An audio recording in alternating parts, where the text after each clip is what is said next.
Phoenix FM. Phoenix FM.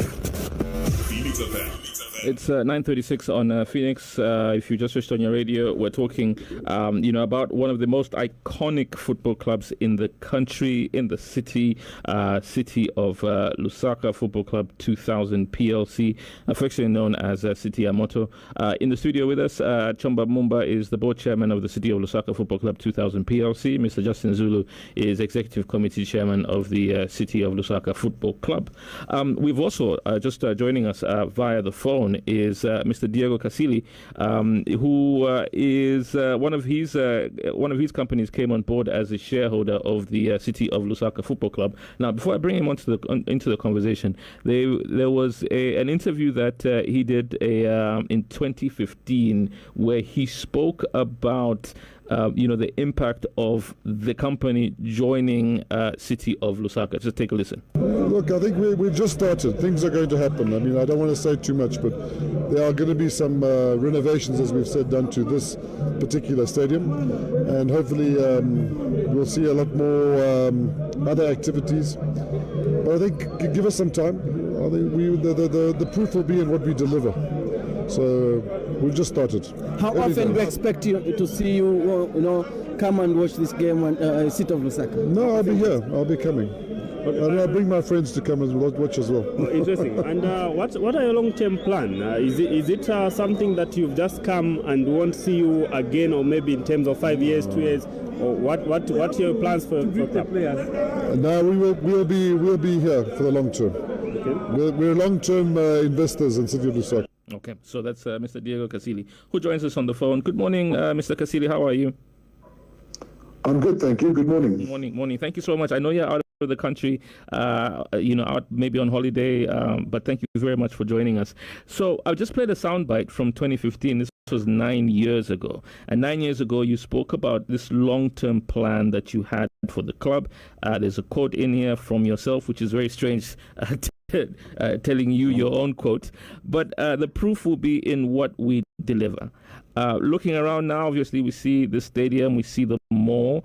Do you just want to tell listeners out there how the acquisition or reacquisition process happened? Well, the acquisition process was a normal process which we engaged the club at the time, which was the PLC. The PLC essentially owns Lusaka City Football Club under the FAS regulations. So we dealt with both the club and the PLC. So that was a very normal transaction, nothing abnormal about it. And can you also just talk to us about your vision at the time? Well, my vision, as you know, I'm a property developer. Yeah. I do have a passion for sport, and football is one of them. And I do want to see young people given the opportunity to participate in sport, which I can see in the Zambian context is difficult. And that is an economic issue, which we all know and understand that times are very hard in Zambia. So, we wanted to give something back, and we wanted to do it via the football. Okay. And in terms of, because obviously something, how it works is you have a vision, and then 9 years later, you're looking at, the fruits of your vision. Can you say that the fruits of your vision were met when you look back at what you originally set out to do and where we are today? From a property perspective side, I think we achieved all the objectives that could be achieved, including the remodeling of the mall. And I think that's been a success, although, as you can all imagine, the rentals are in distress in Zambia. The economy is a difficult one at the moment. So, I can't say that the financials are brilliant, but they are better than most.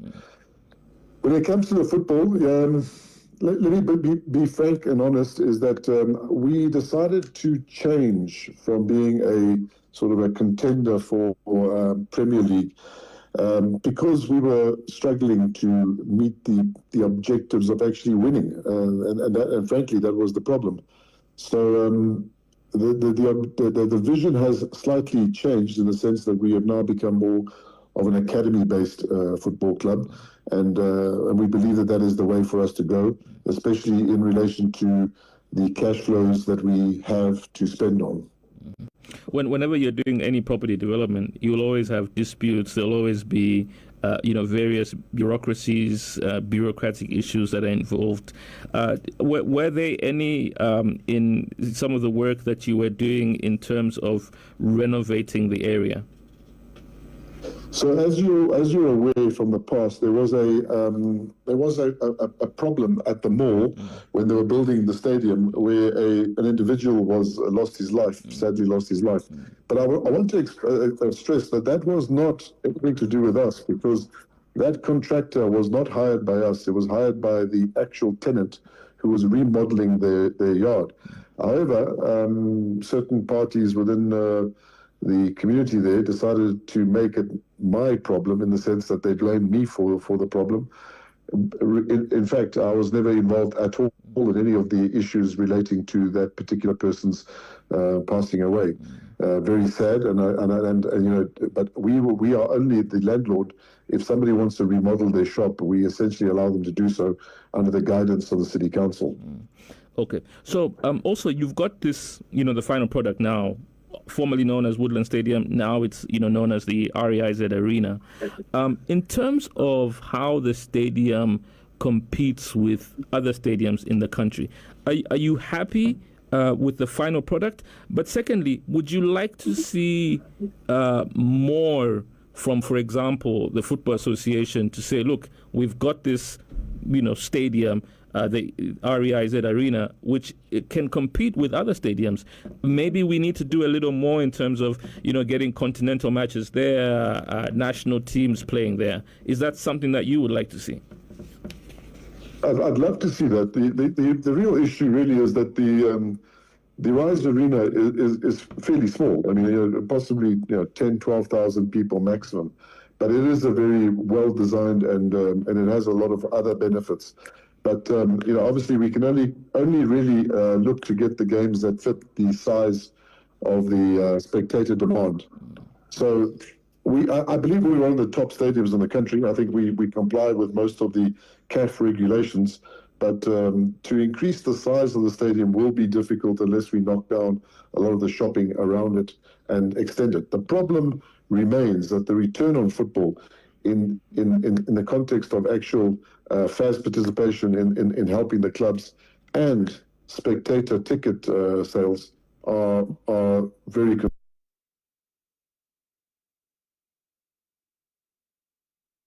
small, or just fans not showing up for games?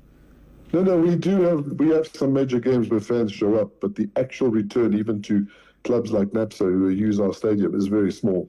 A 20 kwacha for a ticket is fundamentally, in today's market, almost it's 75 cents. You would not watch a game of football of that quality anywhere in the world for that kind of money. Unfortunately, this is the trend at all football games, not just at City and at Woodlands. I mean, you can ask any football club. Our ticket pricing for games is incredibly low. So what's the solution then? Because obviously it's a what do they call it? It's a double-edged sword, isn't it? On one aspect, you want to try and increase how much people pay for tickets, but on the other angle, increasing tickets might have the effect of fans not showing up. So is there a middle ground? It's a question that we have asked ourselves many a time. Yeah. The problem here is that supporters who come to watch football games need to understand that the football players are there to provide us with a show. And it is fundamentally a show.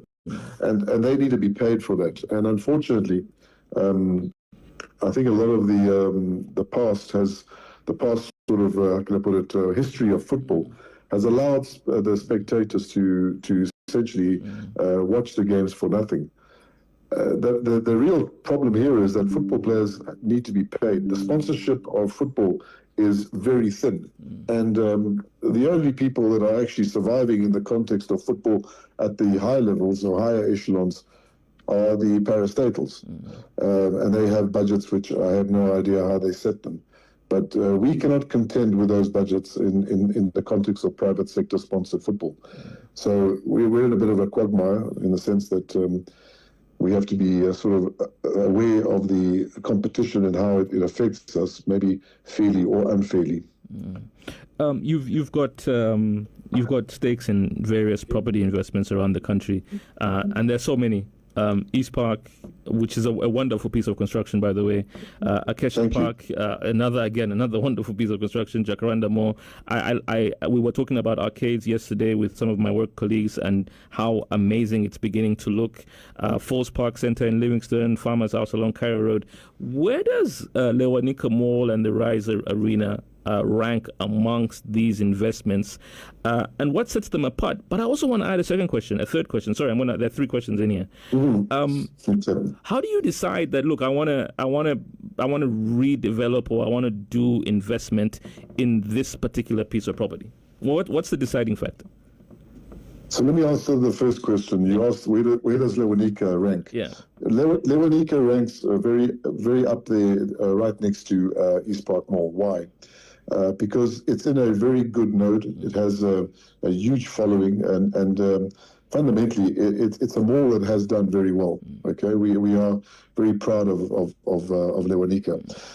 When it comes to malls in general, I have a philosophy that I fundamentally believe that change is good, especially change that is logical change.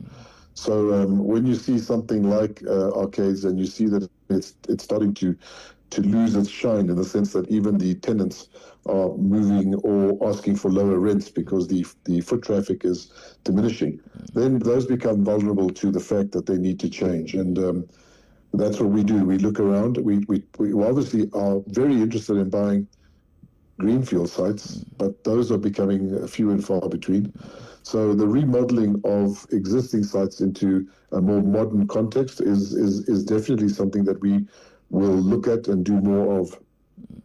Do you ever worry about return on investment? I mean, even when you look at Lewanika Mall, for example, on the Rees Arena, was that ever in the back of your mind that will there be a return on this particular investment? Or was it really about, other than just the ROI, there was also this feeling that the stadium is steeped deeply into the community? So this is also a CSR angle that I'm pushing. So let's put this into, I like the way that you said ROI. So obviously you come from a commercial background. The rate of return on investment is absolutely important. And that goes for any business in Zambia, not just real estate. So we have been in the last 10 years on a diminishing ROI on property. That's a reality we have to face. It's frankly due to many issues, but it's the reality that we face today. And all investors, regardless of size, will be facing the same problem. That means that in the future, the pace of development of new sites will slow down. And I think that has already been proven. I don't think there's many new malls of any size at the moment being planned or projected. And if they are, their rate of return will be a major factor in deciding how big or what level of quality they want to sell. So the concern really is the concern for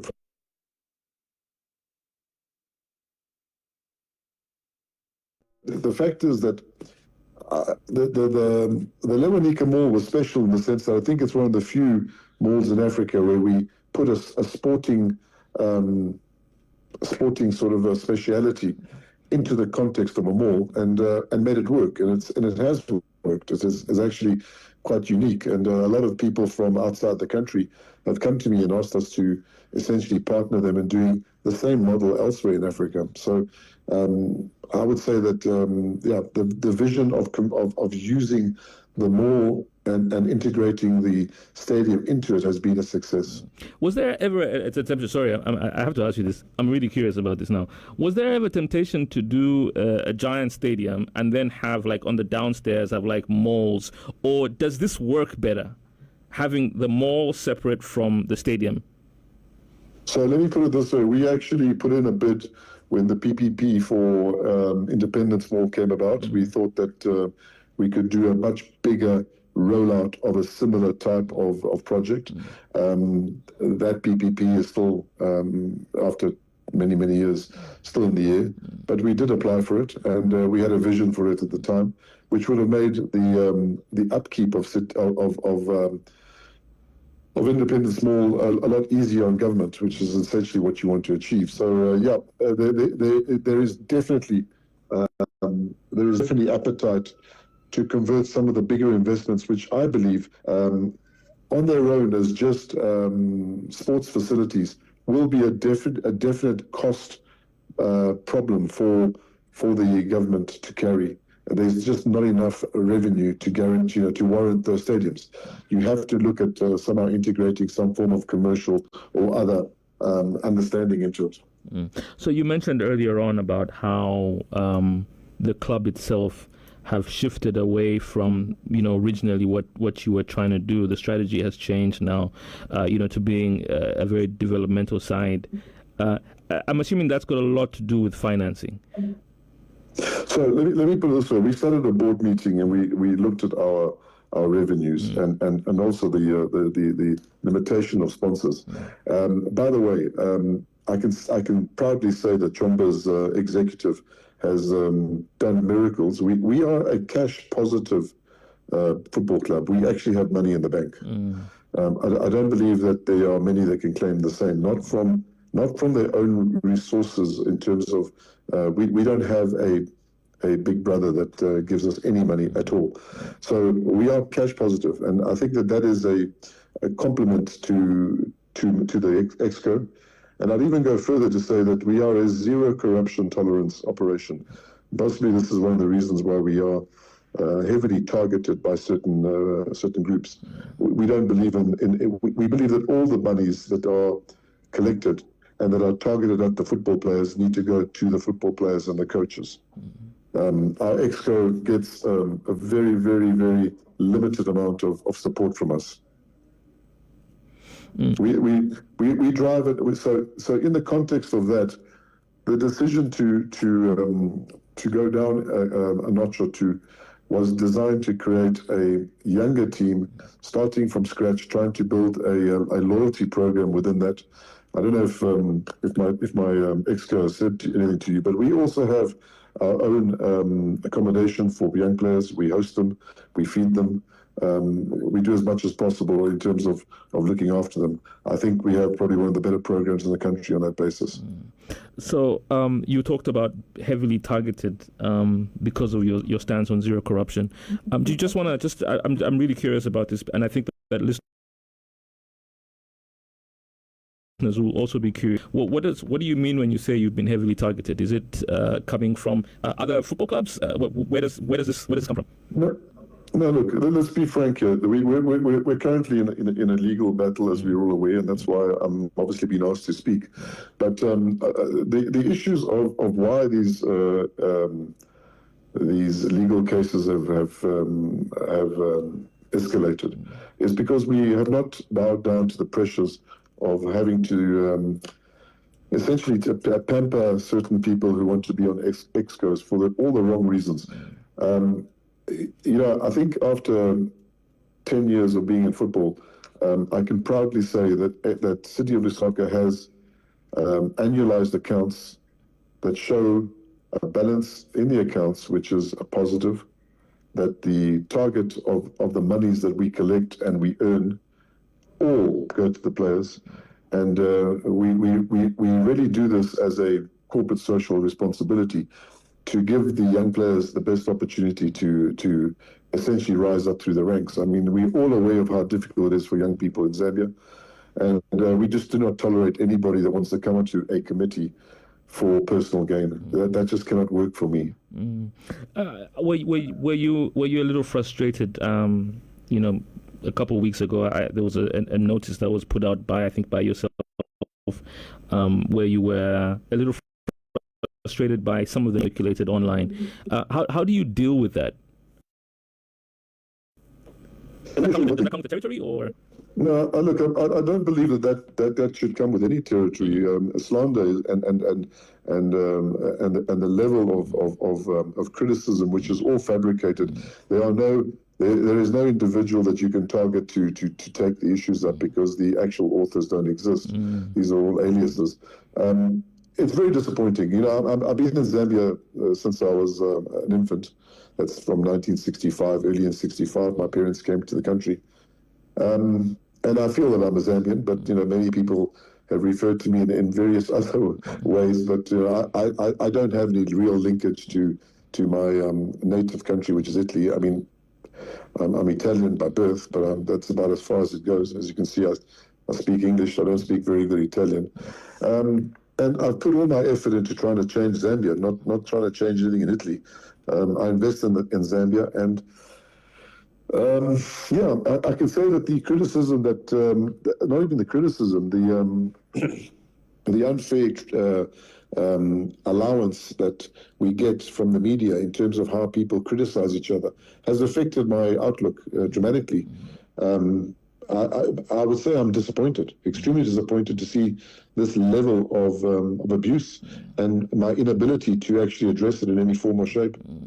Yeah, I mean, it's got to be difficult. Listen, I know that you're out on holiday, and I don't want to keep you on the phone for too long. No. Yeah. I'm actually not on holiday. I'm working, no. Okay, all right. I'm back. I'm actually back tomorrow in Zambia. Ah, but, wonderful. Yeah. Is there anything lastly before I let you go? No, listen. I mean, I'd like to just say to people that have supported us and supported me that we really believe in the model that we sell. And we're proud of what we've done at City of Lusaka. We're very proud of it. I can assure the listeners that there's absolutely no truth to any of the allegations that have been leveled against us. We have challenged the legal case. We have appealed it because there are certain inconsistencies that we have to address. But that's for a higher court to decide. And I hope that between now and then, that we can stop the verbal abuse of each other, this mudslinging nonsense that is creeping into our society. It just doesn't actually create any good. We will continue to do our best for City of Lusaka, and I believe that the program that Justin and Chomba are running at the moment is the right one. We have to develop our own loyalty program from within the community based on young players who we take from an early age, and hopefully in the next couple of years, we will be back at the top of the Premier League. Are you sorry? Can I just ask you? You're not putting your hands behind your back, waiting for the appeal process to play out, correct? I mean, it's business as usual. It's business as usual. Nothing has changed, and this is where maybe some of the parties involved do not understand the law.